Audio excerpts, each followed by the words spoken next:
hey, I got accepted to college. What was the response? My dad said he would never pay for college, but he did in a way because he laid carpeting for a living and he used to keep the scraps in the garage. Mm-hmm. And taught me how to put the scraps together in such a way that they formed rugs that I then took to college and I sold the piecemeal rugs to help pay for tuition because the dormitory floors were so cold that the kids would pay $75 or $100 or $50, whatever I charged, for a cobbled together rug to stay warm.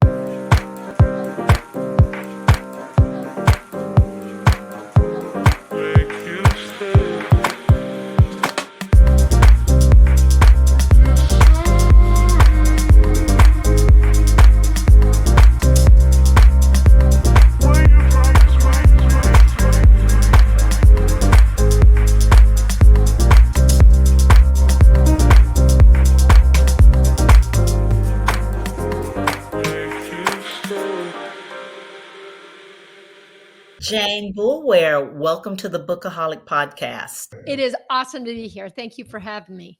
Yes, yes, yes. Glad to have you here. You have a wonderful story, your own story to tell, and it's going to inspire and encourage lots of people. So let's get to the end in mind, and then we'll circle back to your beginning. So you are now a retired Microsoft executive, correct? Yes, officially. Although my husband would tell you that the only thing I've really failed at in my career is retirement. He'll be quick to point out that I'm working probably as much as I was. I'm just not getting paid because I'm donating all the proceeds from my book and everything that I do to charity. But yes, Right. I'm officially retired 8 years ago now. Wow. Okay. So it's been 8 years. Okay. All right. And so tell us about your position at Microsoft. I came into Microsoft at 40 years of age. And I was heavily recruited by Microsoft because I had made a name for myself in consumer packaged goods marketing and risen to the highest level of marketing at Kimberly-Clark. And Microsoft had a whole bunch of brands that they were trying to wrangle and bring together. So I came in at 40 years of age as one of the most senior executives. At that time, they had 150 people at the most senior level out of a company that's now 100,000 people. Right. And I was one of a handful of women in that position, corporate vice president. And my job was to kind of take the goat rodeo of all their brands and bring them into a few things and make sense out of them so that they could compete effectively versus Google and Apple's and others that were kind of handing them their lunch at that time. Mm-hmm. And I encountered a culture that was dramatically different than what I had worked in even other companies up until that point. Not just because I wasn't technically astute, which I wasn't, and still am not super tech savvy, but because the culture was one of eating its young, basically. Right. And if you came in, especially from the outside, especially as a woman, especially not in technology, doesn't matter the fact that I had built a couple $1 billion businesses, I had led one of the largest mergers in the history of the US. I'd done all these things that were would have theoretically given me some cred there. Mm-hmm. Nothing. So I was basically starting from scratch and having to prove myself. Wow. Okay. So 40 years of age is, I won't say typically, but that's kind of like almost the beginning of, that's when people are starting to wane down a little bit sometimes, especially at such a high flying job such as this, especially like women, or maybe I'm thinking about more of anchor people, but still though, 40, they tend to go younger. And I find a lot of the times, sometimes 40-year-olds can't find a position, because they're like, you're going to price yourself out or whatever for any reason. But so 40, you came in at 40 and had to prove yourself in this technology company, and you are not a techie. But Right. You're coming from, Kimberly-Clark, which is they recruited me. They recruited me. They wanted me. They spent 6 months recruiting me, or several months recruiting me, and actually sent an Xbox to my kids to get me to come to the company. Because I had no desire to uproot my family and move across the country to a place that didn't exist when I was doing, I was kind of fat, dumb, and happy at the company I was at. I'd worked Mhm. my way up from entry level, Mhm. um, and done really well and was, staying local.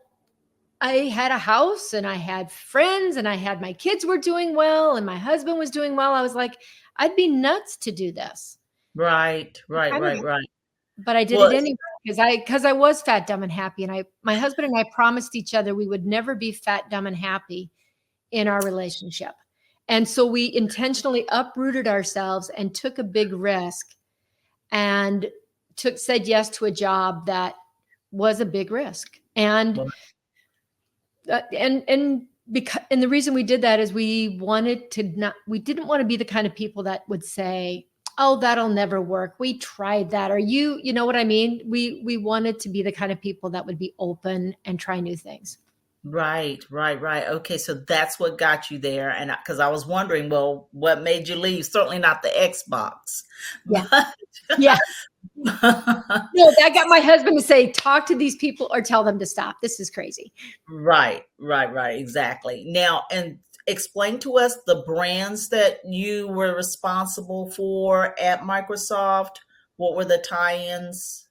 What were the So it was the consumer businesses. So at the time, it was like a hodgepodge of brands. If you think about their email and all their email brands, whether it was Hotmail, Outlook, Live, oh gosh, all of the oh, different things at the time, and all of the brands in terms of search, it was Live and Bing, and oh my gosh, all the MSN, and it was a soup. I mean, they were involved in radio, TV, online, search, text, you name it. There were probably 20 or 30 different brands in that soup. It was a gumbo for sure.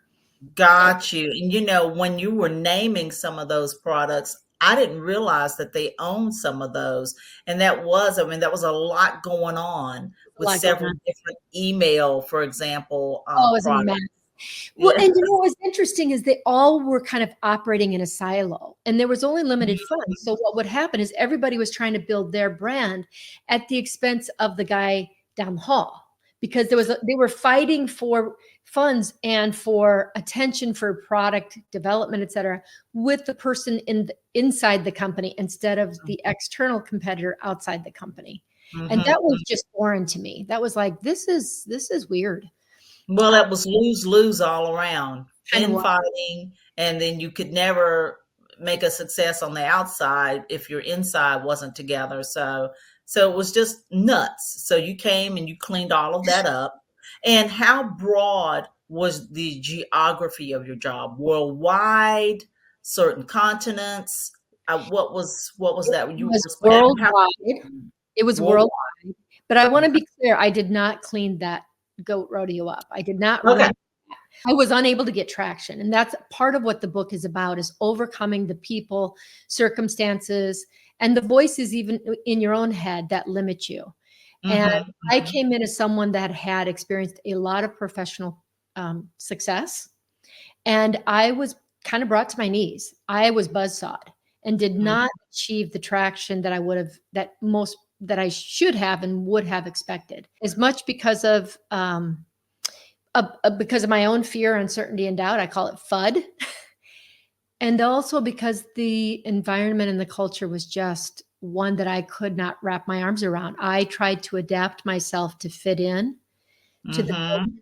I gave up kind of what was true to me and what made me work and what had gotten me there so that I would Mhm. fit into the mold of what worked at Microsoft. And whenever you do that, whenever it just doesn't work. And it didn't. Right. Right. And I did not do very well. And I think I had 4 bosses my first year as people Mhm. were leaving the company and suing the company and all kinds of stuff. So I Right. just wanted to be clear. It's not like I was a high flyer at Microsoft in terms of setting the world on fire. I came in Got that way, but right. that's my flame got dimmed pretty quickly.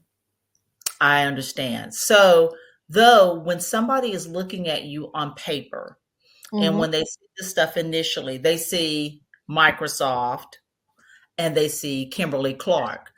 But unlike a lot of people who have connections, and I'm assuming that you are well educated, you did attend what college? Your assumptions are not.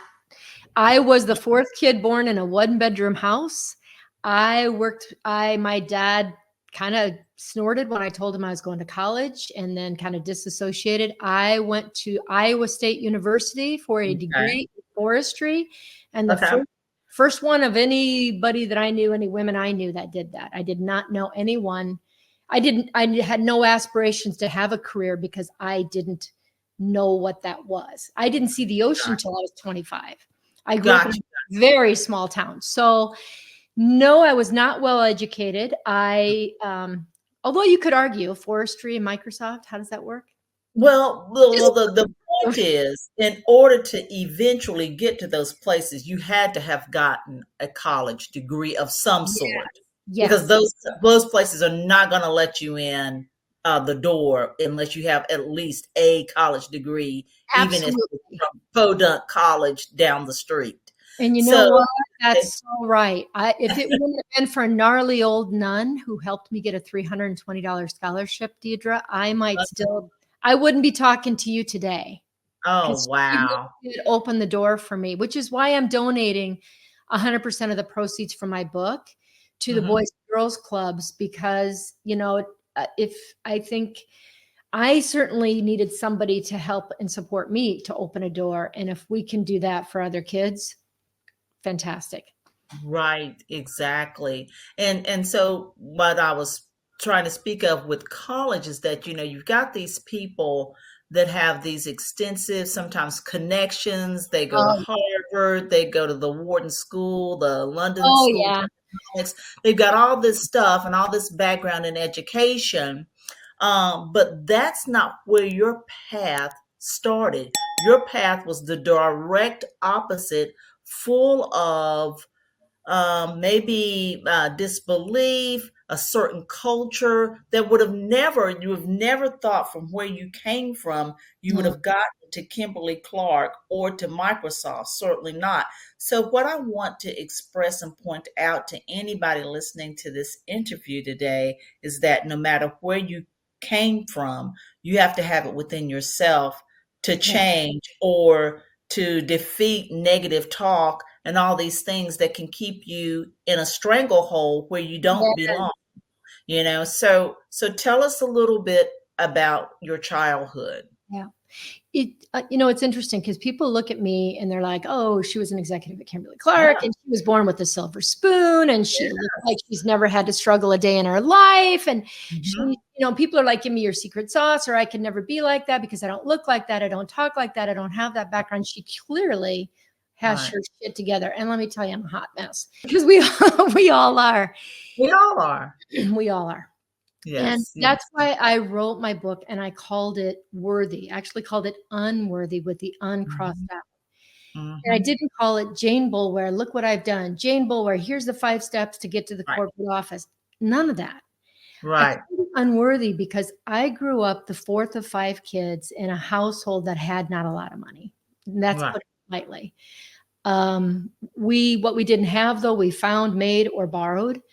I right, learned from a very early age. I was working in the fields before I could write whole sentences, literally as right. a child, because that's what we did. That's what Mhm, we did, family projects to make ends meet.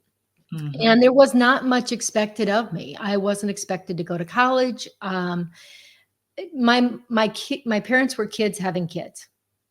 They had Uh, 6 kids by the time they were 25, 26. okay. And no money, and so we kinda raised ourselves, and I was expected to stay on the good side of the church and the law, in that Mhm, order. mhm, mhm. Of And then course, of course. So, like, and again, like you said, people will look at you and say, silver spoon, etc. I would also say people are looking at you as a white woman. Surely she did not begin like this. And like you were saying, you had siblings, your family was struggling. And in our earlier talk, I kind of described after you had shared with me how you grew up, you all were white sharecroppers, something that you don't really ever hear a story of. You don't. You know, the different. I mean, we did tasseled corn. That's what I did in the summers. If you Hmm. needed money, it was really really hard work, but it paid better than anything else. Certainly paid better than fast food or anything like that, which really wasn't available. And so we'd go into the field early morning and get out later at night. And I remember many a night where my mom would put towels on my shoulders because they were so blistered and sunburned that she'd take Ugh, towels out of the freezer and put them on my shoulders. right, Um, because, and I learned about hard work. There wasn't a job that I said no to if it paid. I right. mucked stuff working at the car dealerships. I did pretty much every job, many of them jobs that you would think a girl shouldn't do. Hmm. Hmm. And I didn't care. I tarred runways. I worked any job that paid because I needed the money to get to someplace different. And I Right, was and I didn't know what different looked like. I didn't know where different was. I didn't know much about different. I just knew it wasn't where I was. right, And right, luckily, I had people, like I said, a gnarly old nun. My gosh, Deidre, she must have been like 4 foot nothing. She had like lightning bolts coming from her eyes. She was one of those people who spoke with such passion and such conviction that if she said something, you just knew it was true. So when she said right, you should go to college, I was like, oh, well, evidently I should go to college. right. And had she not planted that seed and then taken the next step and helped me get the scholarship, I don't know what would have happened. And Yeah, you. that's the thing is it's like never underestimate the encouragement you give to someone else. And then if you can go the next step and help them actually do what you think they can, that's my definition of success. That's about as good as it gets. Well, speak to the folks that were just like you. They're living in a household, funds are limited, whether this is someone directly like your past self or somebody that lives in the quote unquote hood or the ghetto or the barrio or any of these other, the trailer park or any of these other places where they're hearing, well, things such as, well, you don't have to go to college. Mhm. You're going to be better than me. And I'm just naming some things. Maybe Mhm. all these phrases I'm giving out is not particularly your truth, but I'm just naming these things. All Or this negative talk that people might hear, and people are looking at them like, well, that's weird. Why would you want to go off to college and go off to who do school? you think you are? Or Yeah, or yeah, or or ignore you. Don't encourage you at right, all. They don't care. They just make right, assumptions. I think that sometimes people don't even take the time to tell you what you can't do because they just have such low expectations of you. Right? right, It's like right. not even conceivable. One of the one of the stories that I have in my book is called Directions Not Included because Mm, there was just no conversation about what an alternate life might look like. right, right. And well, that's part of the reason why I'm so involved in Boys and Girls Club because when kids go to the Boys and Girls Club, they experience positive adults who can see the potential in them, help them achieve and think through what it might look like to get there, have a Hmm. safe place to dream and to grow and to see other people in other environments that will Hmm. challenge a notion that says what you can't. Right, There's always going to be people who will tell you what you can't, won't, or shouldn't do. Always. right. There just are. Even in my life today, I don't even want to Yeah, get into that. There are. yeah. And I've found in my book, it's called Unworthy because we have to only we can undo our own uns. We can have Right. people encourage us, enable us, empower us, but if we feel unable, unempowered, uncourageous, nobody can do for us what we can't do for ourselves. Correct, correct. And That so is so. surround yourself with people that believe in you as best you can. Even one person, that's all I had, one person to help open that door. Mhm. The That gnarly old nun. gnarly old nun. Well, Thank well, you. once she did that, and you applied to a college or Right. colleges, and you got accepted, so you Yeah. go and you tell the environment you're coming from, "Hey, I got accepted to college." What was the response? I say in my book, I left before my parents knew I was leaving. Oh. There wasn't much response. I don't my brother also went to college, and I think he said in 3 years they hadn't visited. I mean, it was kind of, they were blue collar, and it's not that they weren't proud of us or whatever. It's Mhm, just that they were uninvolved parents mhm. is probably the way to say it. And they did care, and they did love me and all those things. And they were there when I came home for the summer to work. But Right. my dad said he would never pay for college. He couldn't pay for college, and he wouldn't. But he did in a way because he laid carpeting for a living, and he used to keep the scraps in the garage. And Mhm. he taught me how to put the scraps together in such a way that they formed rugs that I then took to college, and I sold the piecemeal rugs to help pay for tuition, because the dormitory floors were so cold that the kids would pay 75 bucks or $100 or 50 bucks, whatever I charged, Right. for a cobbled together rug to stay warm. Oh, So wow. yeah, I paid for college in really unusual ways. Yeah, I sold my mom's prayers, which yeah, I didn't learn about for a long time, which was good. Um, yes, so I think the point is there's always obstacles, no matter where you're yes, from and what your yes, circumstance. The obstacles are people, their funds, their limitations in terms of your life. They always are going to be there. And yes. finding that way through. You know, I used to be ashamed and afraid because I was afraid. I was Mhm. ashamed to tell people that I was afraid, because it made it, I thought I was supposed to have the answers. If I'm in a job, I'm supposed to know the answers. If I'm college, I'm supposed to be learning the answers. I'm not supposed to ask what I don't know. I'm supposed to figure it out. That's how I got ahead. I figured it out. Right, right. And I've kind of come to realize, Deidre, that everybody's afraid. Everybody's afraid. Mhm, Everybody's mhm. got FUD. Everybody's got fear, uncertainty, and despair, no matter who you are. And I'm now proud. This sounds funny to say, but I'm not afraid to be afraid anymore. Because Mm, it means I'm growing, I'm challenging myself, I'm stretching, I'm learning, and I'm being willing to fail because I'm being yes, willing to try. yes, yes, yes. Well, this is all part of your third act, It's part of my third correct? act. Yeah. Yes, yes. Well, and as you grow older, you do there's things that I'm learning about myself, and I'm writing it down in my journal and saying, this is the truth about X. And, I just finally wrote it down as a truth and not, continue to ponder. I'm just telling the truth to myself finally in some aspects. And so I'm also entering what I think is Yeah. my third act as well. So you are quite correct, that you just have to stretch and learn and grow and go beyond being afraid anymore. I'm with you. I'm starting to catch myself when I go down a negative spin. The research says there's like six people, the average person has 60,000 or more thoughts a day, and more than 90% of them are negative. Oh my goodness. I'm like, that's Wow. unbelievable. That's ooh, that's So, awful. so you got to be thoughtful about what are you going to listen to? Which thread are you going to pull?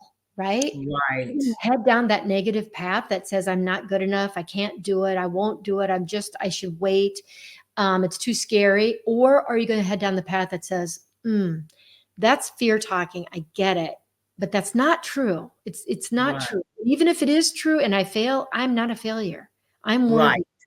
worthy. Big Right. difference between Exactly. failing and being a failure. Yes. Yes, yes, yes. And Now, go ahead. we're older, we're figuring it out. It's taken me a while. Exactly. It takes a long time for Yeah, anybody out there I wish I had a jumping in. do-over. It takes a long time to figure this stuff out.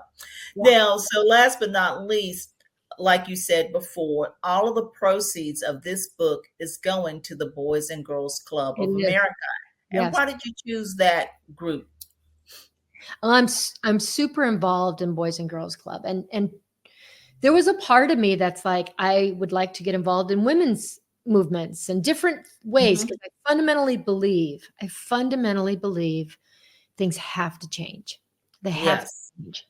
And in order to change, we need different people in positions of authority, making decisions, making policy, etc. That has to change. And the Yes. only way it's going to change is if those people who do not have a voice, who do not have a choice, who are not represented today, are put in a position to be able to ascend and succeed so that they can lend their voice to the voice Right. that make decisions and policy, etc. And I Yes. genuinely believe that starts in middle school and in high school, especially for girls. They opt out very young in life in terms Yeah. of what they believe is possible for themselves. Right. And I decided to invest my time, treasure, and talent in the Boys and Girls Club because it's the largest youth service organization in the world. There are Mm-hmm. more than 5,000 clubs in the United States. They're all over, and they give kids who might not otherwise have a chance to excel or to have a future. Mm-hmm. Clubs give kids that opportunity. And if I can donate everything from my book, I'm eating all my costs, all of it.